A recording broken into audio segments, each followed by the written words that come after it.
My next guest, fresh off of two, not one, two victories for Sacred Heart football.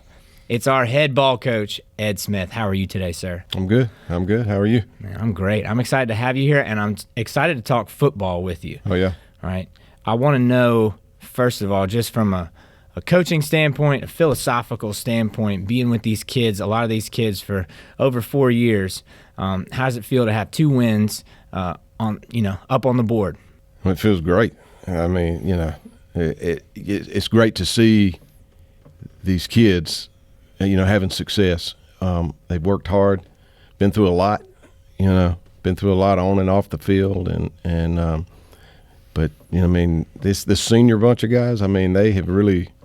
You're talking about perseverance and hanging in there, and never giving up, and it's great to see that. But at the same time, it's only 2 games. And we got 8 games left, so there's a lot of football left. So a lot of work to be done. What would be your message then to keep especially your senior boys who are just feeling good right now? What would be your message to them to keep them grounded? Just stay in the process and don't get complacent. That's what I think separates great, not just football teams, but people in general. I think as humans, we have a tendency when things are going good that you kind of let off the gas a little bit, or you get complacent, and people that are champions don't do that. I think look at Alabama.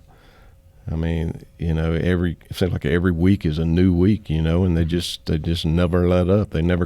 It's one play at a time.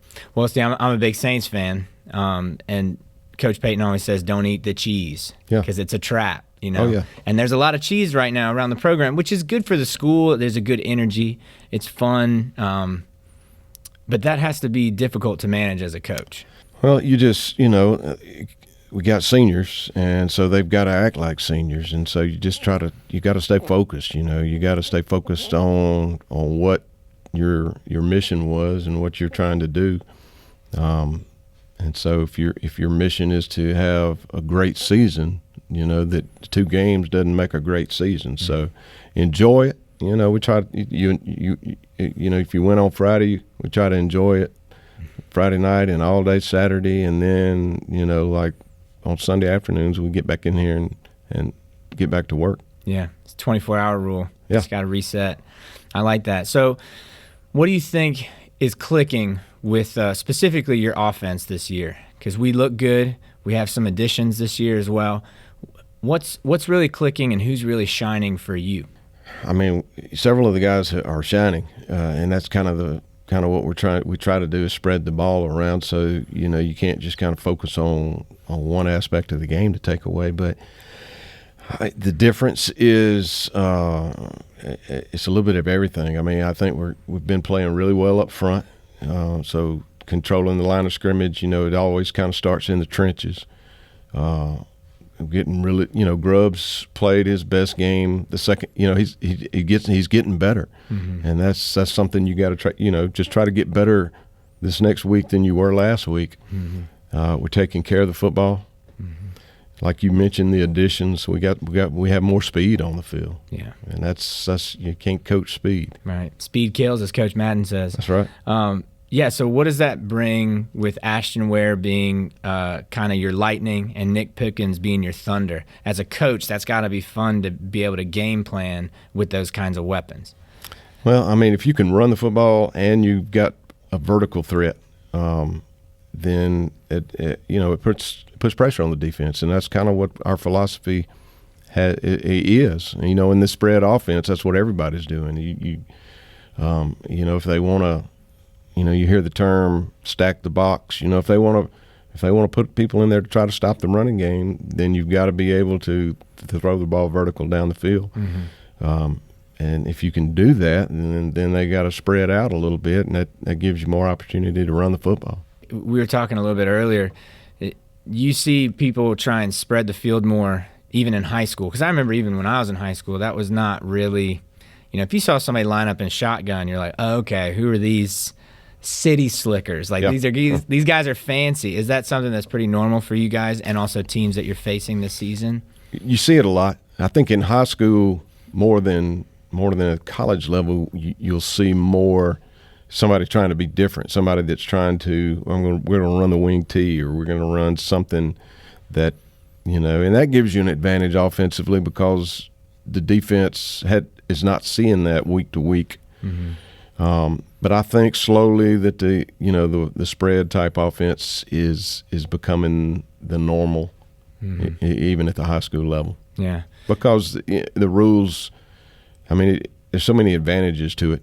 Right. You can put the defense in so many bad places, and then being able to check at the line of scrimmage. So with Grubbs having more experience and kind of understanding what we're trying to do, then we can we can get to the line of scrimmage and then kind of see what the defense is doing, and then try to make calls. That just gives you an advantage. Right. Now, does Grubbs get to actually call anything from the line of scrimmage? We'll give him sometimes just some like this or that, mm-hmm.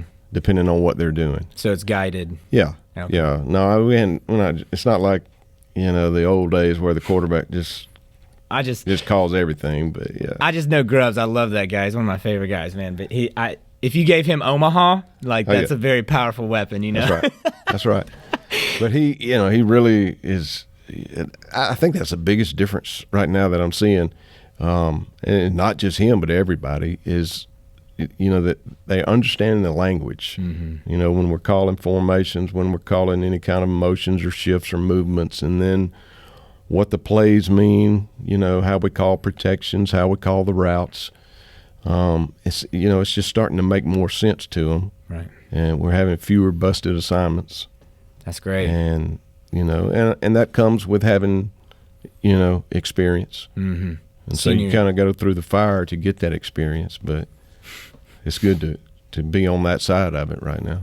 I'm glad you said that, because you can't buy that experience. You can't skip that step in the process. Right. Where it might be difficult. I hope the boys see this, that they sticking it out. You will eventually be rewarded. It may not be when you want to be, right? But you will be rewarded. Is that something you talk to about with your players about?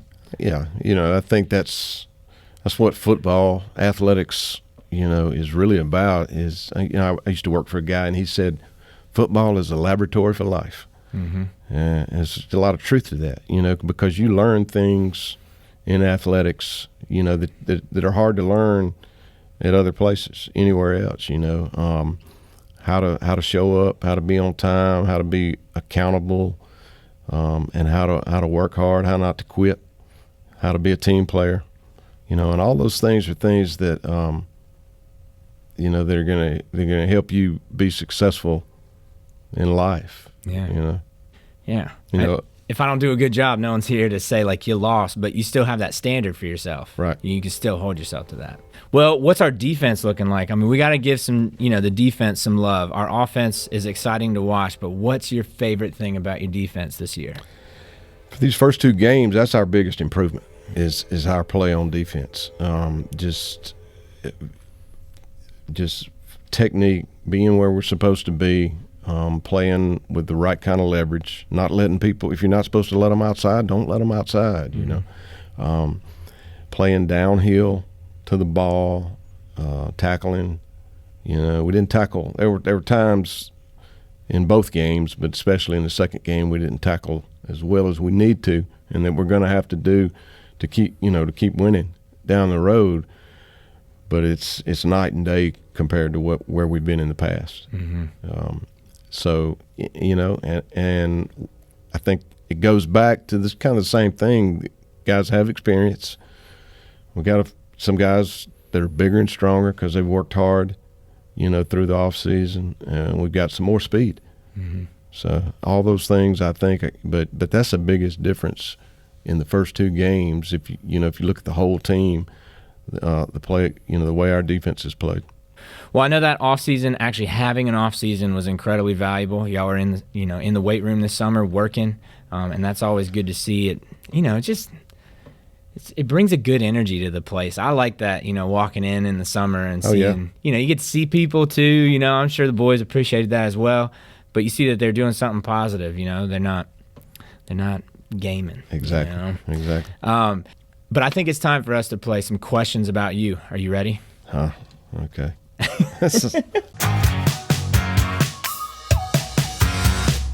All right. Favorite color?